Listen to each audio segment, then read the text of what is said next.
You can't control the external world. You can't control anybody else's behavior. You can only control your response to that. And that's where your internalized sense of safety comes from emotionally. And secondarily, and this is a whole new concept in the therapy world because we weren't allowed to talk about spirituality when I couldn't. Welcome to Happy Hour, where we're flipping the script on the traditional happy hour. Instead of winding down with the drink, we're here to talk about what actually makes us happy and learn from society's healers, therapists, coaches, elders, spiritual leaders, and everyone in between. Join us as we dive into stories, insights, and tools that help us grow, heal, and support one another. Whether you're a seeker or a seer, this is for you. I'm Anurag, founder of Happy, and this series will be hosted by myself, along with my co-hosts, Mira and Tess, and we're excited to explore new ways to bring more joy and well-being into our lives. So take a deep breath, and let's dig in.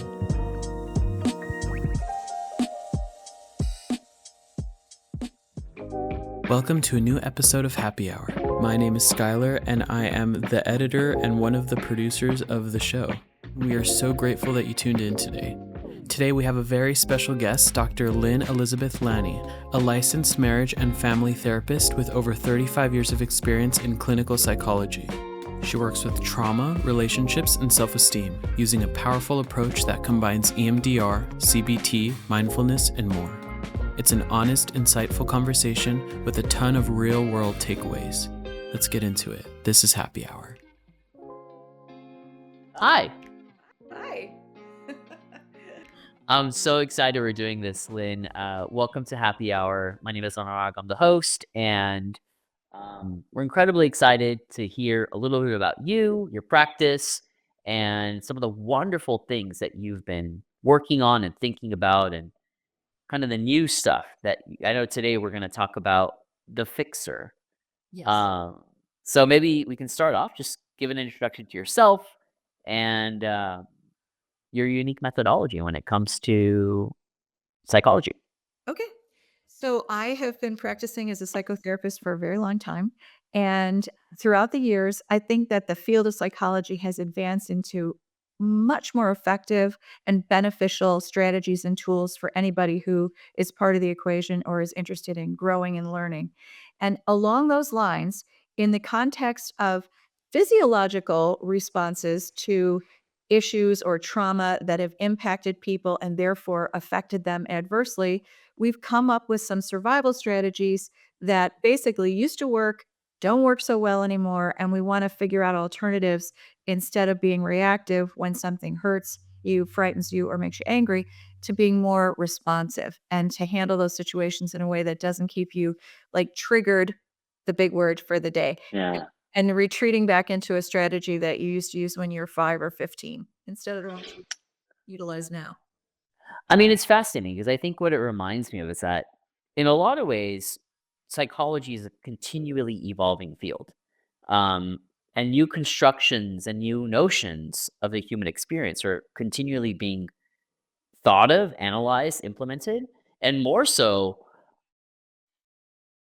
evolving to the need of the time. So maybe what we can start with is what sort of brought about this new construction? Can you tell us? I know we've talked a little bit about this idea of the fixer, but for those listening at a very high level, who is a fixer and what is it? Okay, so I probably need to kind of explain old theory and then how it connects the dots to what's going on today. Originally, the way that that concept first appeared to me was in the context of doing my dissertation about roles in intimate relationships, like givers and takers, or parent child, gardener flower. There's a lot of different ways to consider what those roles evolve into when you become a couple in any kind of a way. And Karen Horney was one of the people that I researched, and she had 3 separate ways of understanding what we do as children from the time we are born until our frontal lobe's complete formation. I'm not sure if she focused it in terms of that length of time, but it was just original roles and the protective strategies any child, adolescent, young adult comes up with to deal with situations that hurt us, frighten us, or make us angry, right? So we come into the world with a thing called the amygdala, which we've all the people who are interested in this field probably have heard about a lot. Sure. because Sure. we can finally see in a PET scan how the amygdala operates, at least when And sorry to cut you off, but say if I'm playing this to my daughter, for those who haven't really understood what the amygdala is, what is the amygdala? Okay, so before you're born, you're one of the most primitive organs that develop in your brain as you're like becoming ready to be born is a psychological system called the limbic system. And okay. within the limbic system, there are three organelles: the hippocampus, the hypothalamus, and the amygdala. Okay? So you enter the world with that portion of your brain intact and operational. And Yep. when that child, as they're evolving and growing, experiences anything, not just major league trauma, but any kind of discomfort along the lines of being hurt or scared or angry, they have to have a Yeah. strategy about how to communicate that to the world to try to get what they need. So it's very primitive, and you start practicing with that partially based on what your genetic makeup is like, what your birth order is, what your environment's like, how responsive or different each person that you're communicating with or engaging with reacts or doesn't react to whatever Mm. you do. But essentially, the amygdala is then known as the smoke detector of the brain. So when something Mhm. it's the thing that takes over and responds, actually reacts in a way that tries to help that little organism protect itself at whatever age. So Mhm. there are three ways that Karen Horney identified as mechanisms that we established during childhood to do that protection: fight, move against people, essentially, right? Mhm. She didn't talk about fight or flight or fix. She just talked about moving against people, moving away from people, which we now know as flight, or moving Mhm. toward people, which I think is should be called fix. Mm. Okay.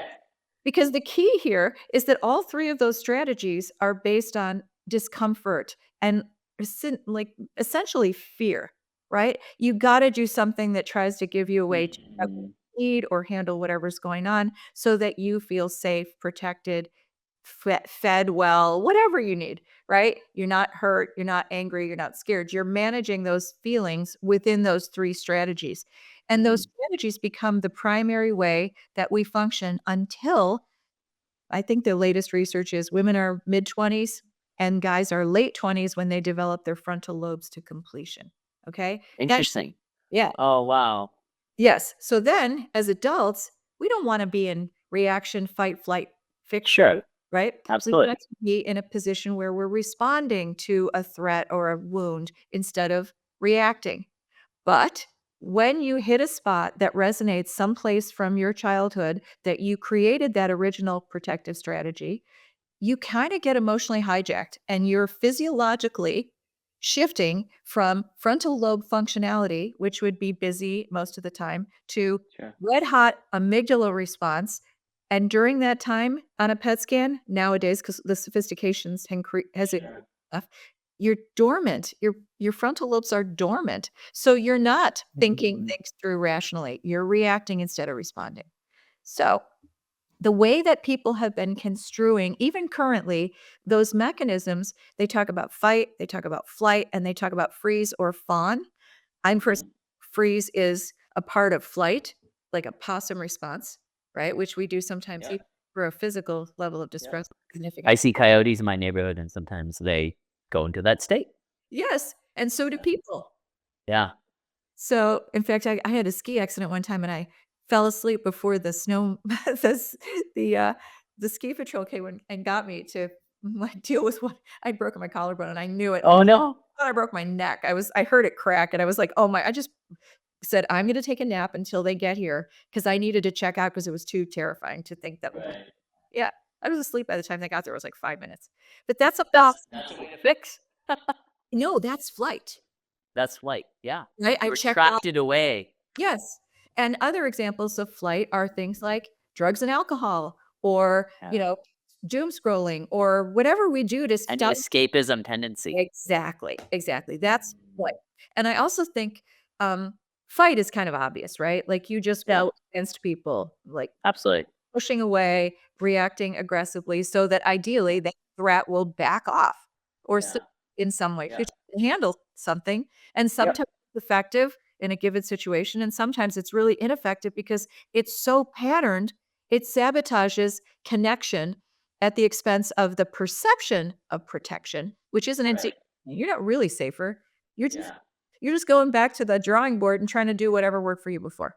Yeah. Totally. Reflexively, right? It's not conscious, it's just an automatic reflex. So, as people are evolving and healing and growing and learning in therapy and in life, they are able to do a better job of staying in their frontal lobes to choose a response when there's any perceived threat or wound, instead of just going back to what they know, but or what is habitual and automated, right? So the hard drive changing is what we're looking at here. And within the context of fix, it looks like I'm going to be incredibly nice to everybody. I'm going to do whatever I can to fix Now, everything around me so that they're kind in response. So they take care of me back. So that, somehow I'm inviting what I want to have happen by trying to manage the behavior of external people, forces, situations, whatever. And really powerful. It does involve fawning, which they have coined in the literature, but right. it's less fawning, I think, that it is just abject, like completely going into, okay, let me handle this. I'll take care of everything, everyone. And most of the time, if that happens in a relationship, it's at the expense of oneself, so that consequently you develop a sense of depletion or resentment because you are doing way more than your counterpart. You see? Sounds like a lot of the conversations that I've had with my wife. Yes. Everybody's had with their partner on some level, Absolutely. right? And let me ask you a question. Like, this is really fascinating because I think it does touch on this notion that comes to mind for me, at least from the individual perspective versus this collectivist perspective. And there's a lot of aspects of culture where certain archetypes, certain personalities, like, Yes. we talk about it all the time in Asian cultures. The eldest daughter of a family system often has is sort of typecasted into this role of the fixer. Um, and I'm curious, like, are these patterns that you've seen as you're applying this methodology across various populations or in your practice? Like, are there certain groups of individuals that tend to be enculturated into being fixers?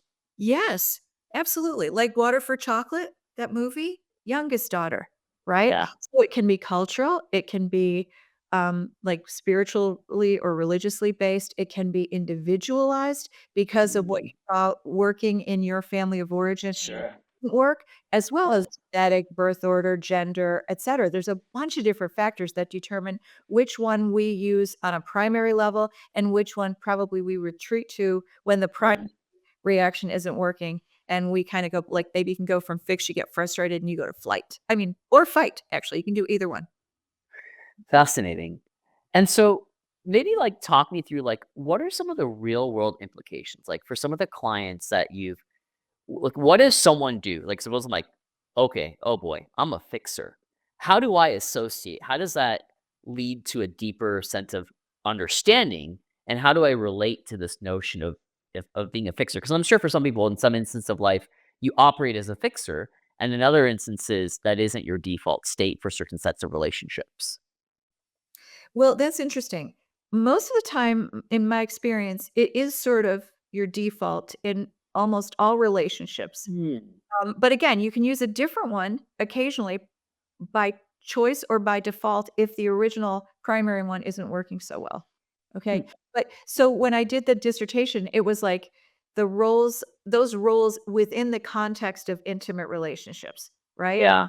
And what happens is that if you trace back your own family of origin and just look at your parents, okay, Yep. biological parents, step parents, both, if you're young enough when the step parent arrives to be influenced dramatically, right? Yeah.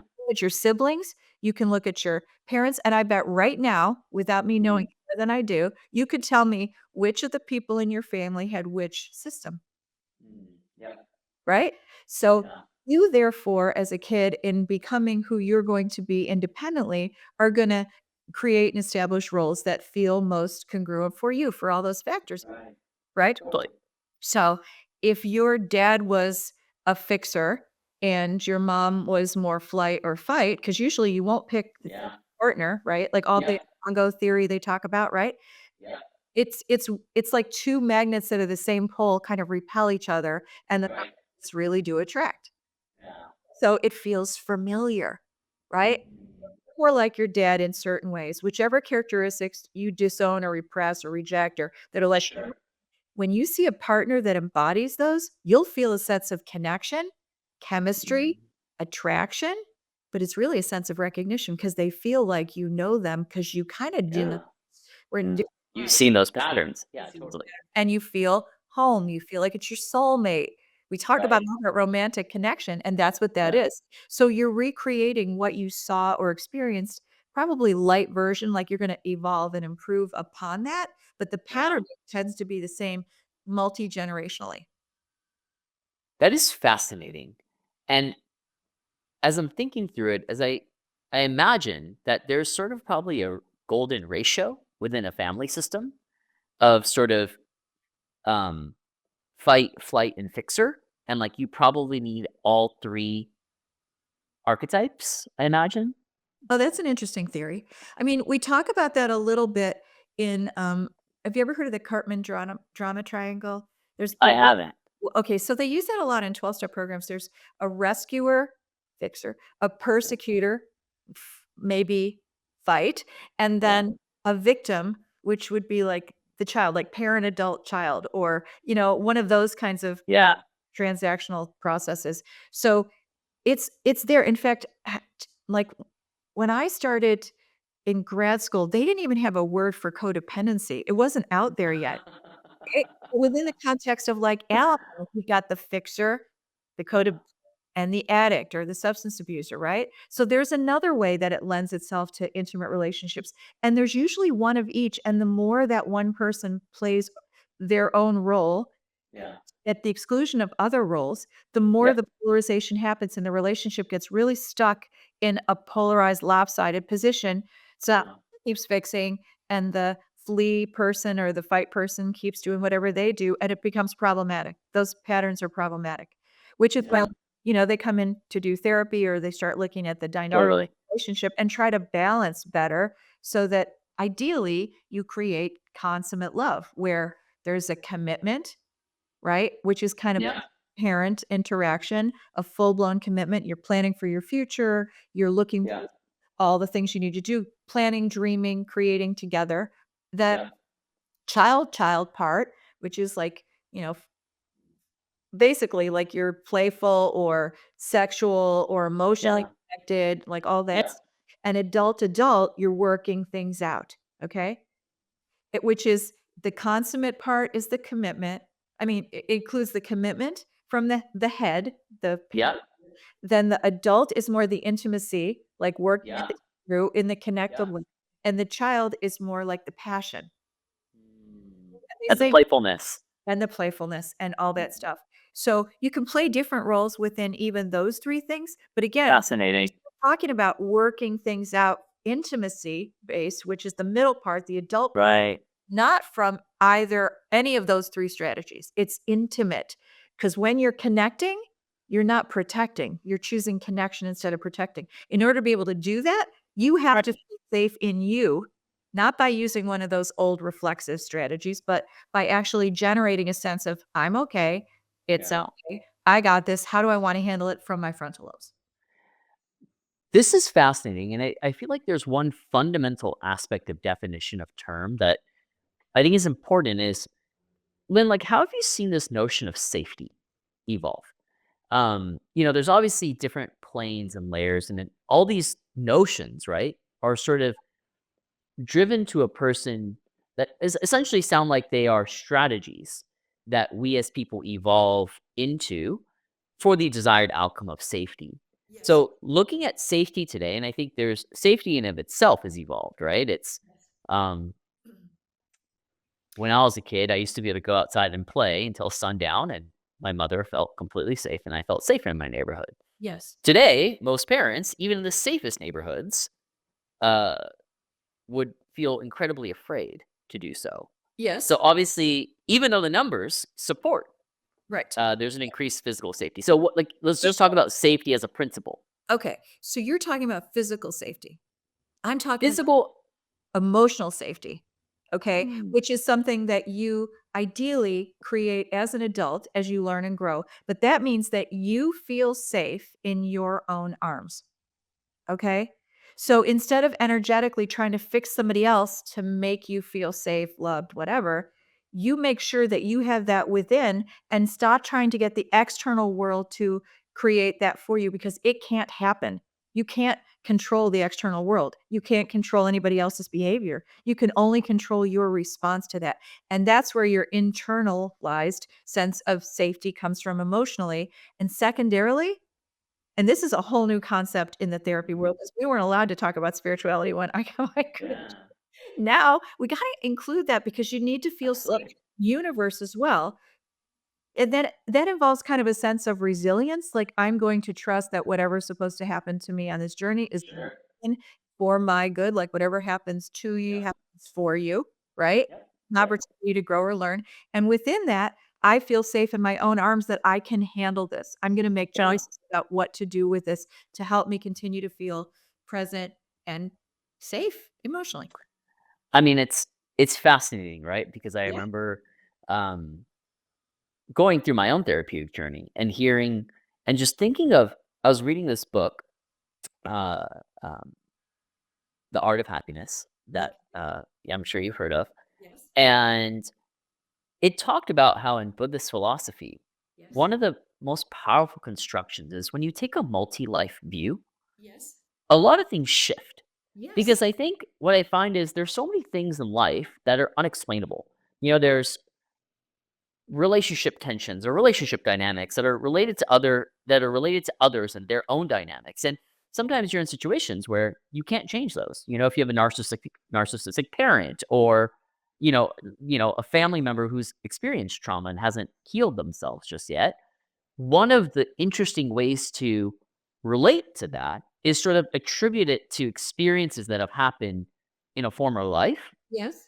And I think it's fascinating that I think in many ways that inherently leads to greater sense of safety because Yes.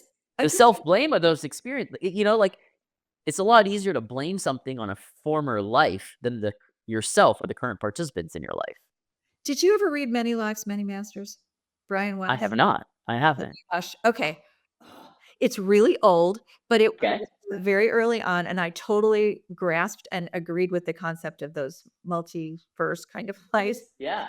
Yeah. Yes. Yeah. Yeah. It tracks really well with multi-generational transmission theory, genetically, in some fashion, right? Because, there's so much more to the brain and DNA than meets the eye, right? Like, Totally.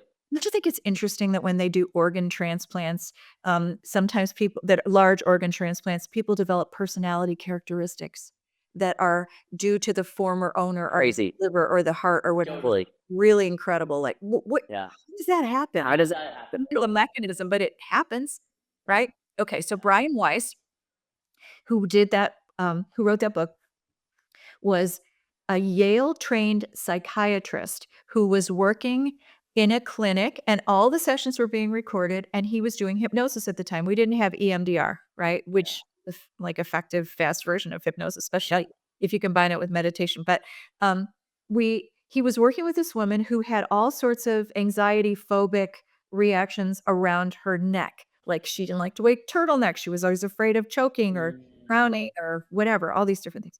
And he did a hypnosis session with her and suggested that she go back to where the issue originated. And I think the language is a little different in the way that he framed it versus what he had done with other people or whatever. Like usually they say go back to where this, came from in your childhood, in your earliest, Yeah. which keeps you in the lifetime that you're in.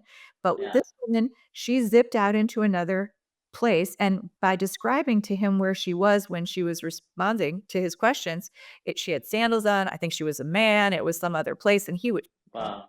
freaked out, didn't know what. Yeah. Um, Yeah.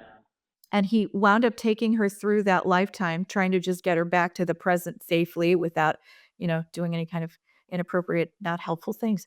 And so she went to a place she called the Masters, and as she Huh. through this, which happened after that lifetime ended. So she was getting ready to go into a new space. But in the meantime, she went to the masters and they talked to her, or they talked to him through her and said something like, We're sorry we had to take your son.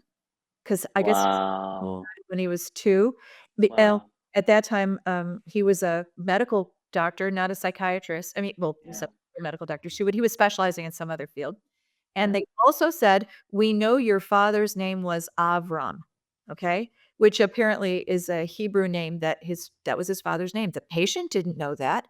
The patient Wild. didn't know about the Wow. speaking through her that came out, and it's all chronicled and, documented in the annals of Yale medical treatment, which is fascinating.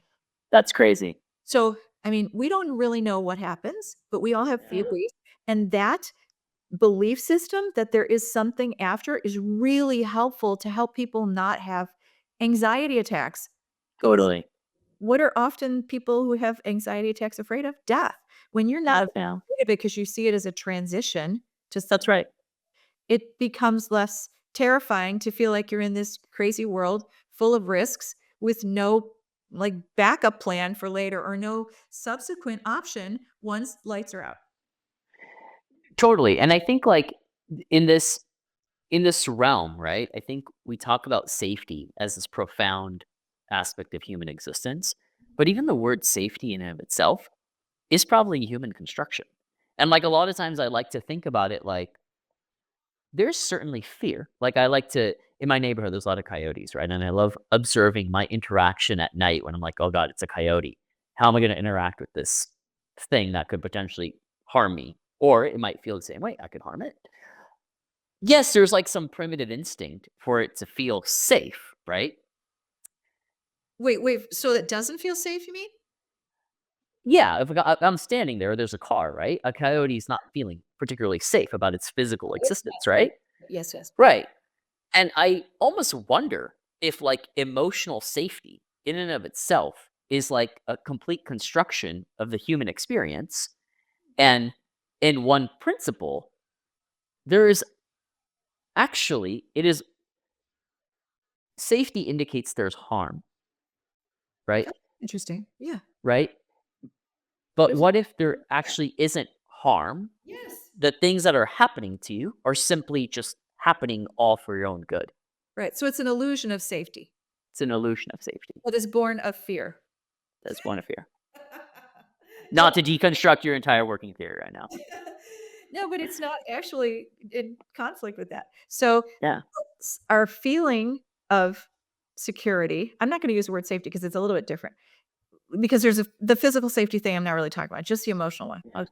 So the you know how cognitive behavioral therapy works, right? Your thought patterns, which are largely automated, create your emotional experience, which then inform your physiological reactions and your behavior patterns, right? Yep. So if you are scaring yourself in those automated patterns in your head, you will likely feel anxious and Yeah. we'll do something about that. Now, there's a big difference between anxiety and fear in Okay. land, okay? Oh, I don't know what that is, but that was weird. It like the response. Okay, so fear is the coyote in the street is running toward my dog or my child. That is legit fear. There's an imminent, Yeah. obvious, real threat, Yep. right? Yep. So when that happens, your body responds to that fear physiologically. Your eyes open wider, your blood flow changes, your heart rate goes up in preparation for fight or flight. I don't think you're going to fix the coyote, so that probably wouldn't happen. You get naturally, that's reasonable, right? Yeah. But when you are just laying in bed and you're thinking, what if today, as I'm on my walk, some coyote comes toward me and then does this or that or whatever? It's not real, it's imaginary.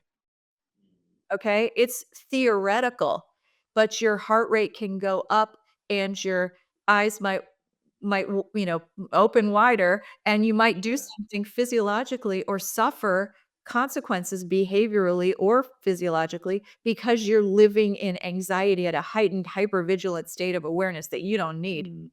to actually be safe. It actually is counterproductive because you burn out those, you can only do that for so long. And then you get the adrenaline shakes or you'll have some negative reaction. You're exhausting yourself. So you're not really No, what if there is a threat. no, absolutely. Um, so maybe we can switch gears a little bit, Lynn. So, like, how can we use this notion? Because I think as people navigate their lives each day, right? There's so many stressors in today's modern life, whether it's within relationships, the amount of energy we have to apply to work and the work-life balance, the increasing economic disparities between people. Not to mention every single thing that you read on the news is largely designed to freak us out, and keep us in this state of hyperarousal. Mhm. So, like, how can this working theory of this addition of a fixer, um, how can we use that to our advantage? How can someone who's listening is like, okay, there's this thing called the fixer, maybe identify as a fixer. What's your advice to those people listening in in terms of how they can first identify if they are a fixer? And if they are a fixer, how can they um, reassociate with that identity in different ways to make their lives just feel better? Okay, but you don't wanna reassociate or, like, encourage I mean, fixers are lovely people, my favorite's in the box of chocolates most of the time, Sure. but when you think about it, it's not like something you wanna sign into as a reactive strategy. You wanna heal your own process enough so that you don't trigger into a fear-based response to fix. Interesting. You see? You don't scare yourself enough so that you then go into the amygdala instead of stay in your frontal lobes and say, "What can I do about this?" And you talked about, like, current everything, current world state. When you think about how people are responding to that and you see their reactions, they are afraid. You're right. It's being steeped in our psyche because of social media and news and stuff like that. Sure.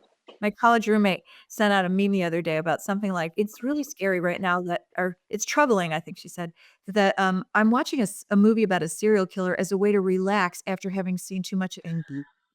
Is wait, right? Yeah. Yeah. Okay.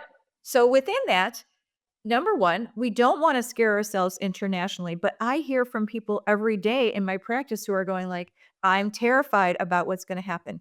If when you're focusing on what might happen and you are scaring yourself with that, you're going to feel helpless unless you actually kinda stop trying to fix it, Totally. fixer, right? 'Cause Yeah. what can you do? If you can't do anything, do not steep yourself in that like poison tea. Yeah. Step back. What can I do? I got to let that all be those people, those things, those experiences. Sure. Just what is in my hands right now to do something of benefit for myself for the highest good of all concerned. Start your day with that. What Yeah. is way for me to fill today in a way that takes care of me and does the best I can for everyone around me that I love or everybody, period. See? I love that. Interesting. So it's more about identifying the moment that response comes in, right? It's like it's just identifying that moment, the reaction, and then reassociating and be like, well, what is truly in my control? Instead of this situation happening to me, how am I going to respond to the Yes. situation? And basically preventing the amygdala from hijacking you. Yes. So in practical terms, without doing any sort of work on yourself, that's a great idea. Present, get present. Okay. Yeah. Because in the here and now, there is no fear. Fear is always in the future. What if? What then? It's out there, right? Regret, Oh, which is the precursor for most depression, right. and suppressed anger and all that, is past. It's historical. Yeah. PTSD it is a perfect example of that, right? You see somebody who had a trauma like through a war or something like that. Those are Sure. functional, healthy people now who Yeah. trigger when they hear a car backfire and start digging a foxhole in the living room, right? Yeah.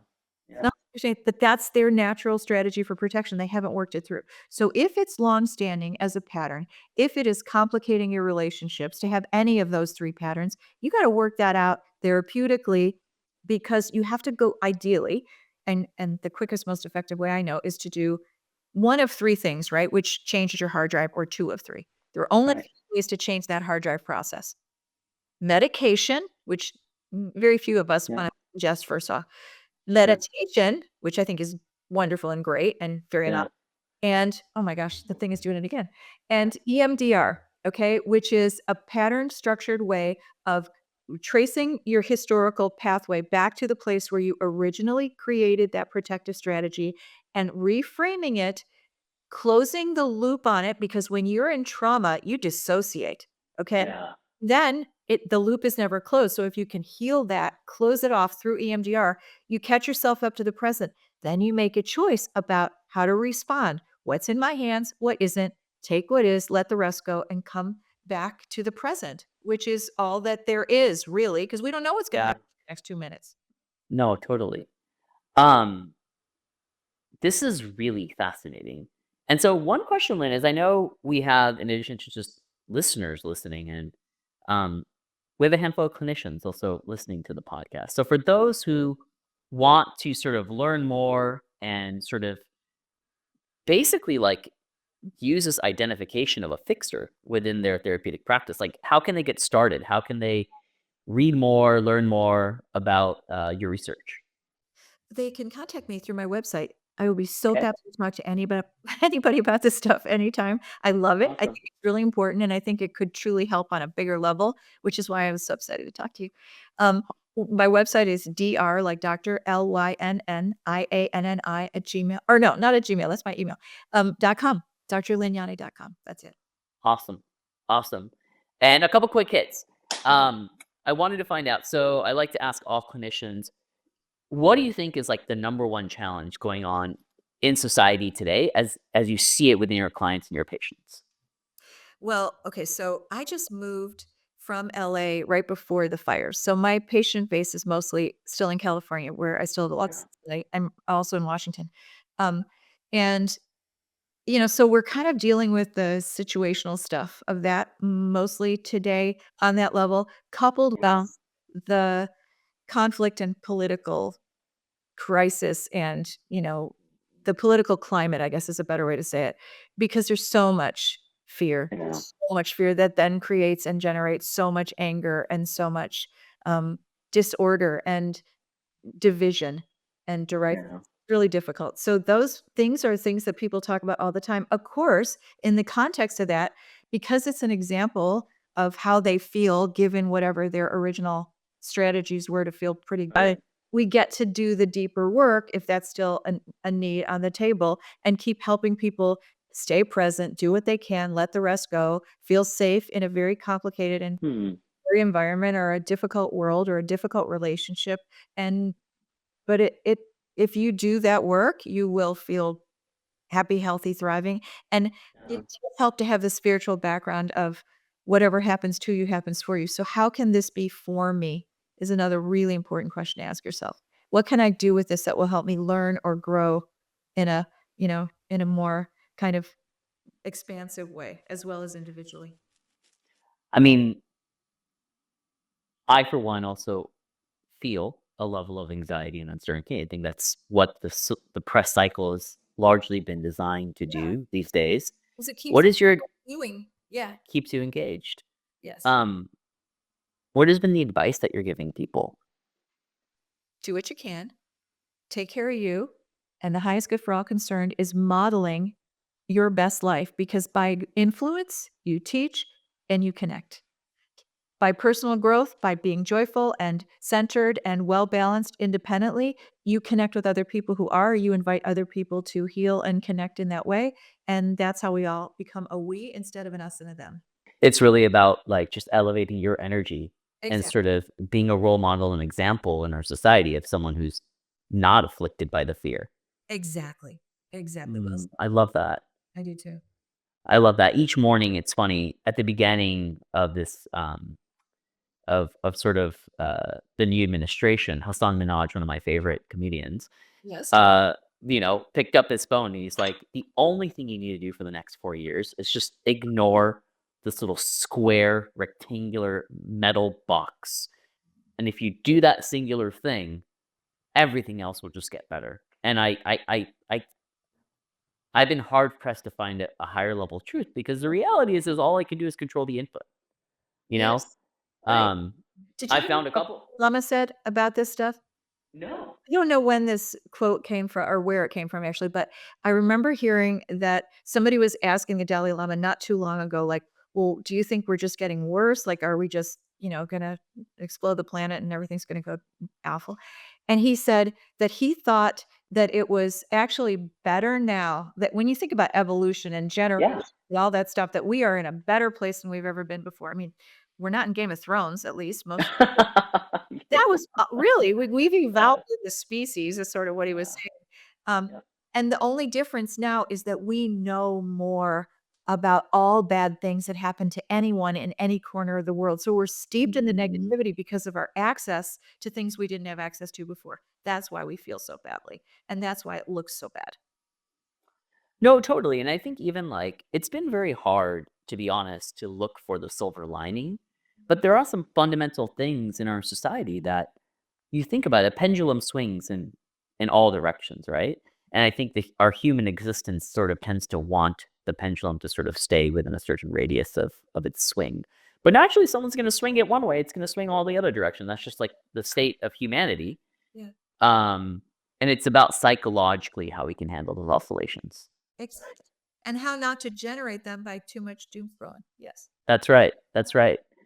Well, Lynn, this is just an amazing conversation. And I thank you so much for taking the time to chat, to share with us this really interesting construction of the fixer, how the amygdala works, and how it's important we just stay grounded, present in the moment, and just observe that small little moment when we jump to that default state of fight, flight, or fix. Yes. And how really life is just about how we interpret it.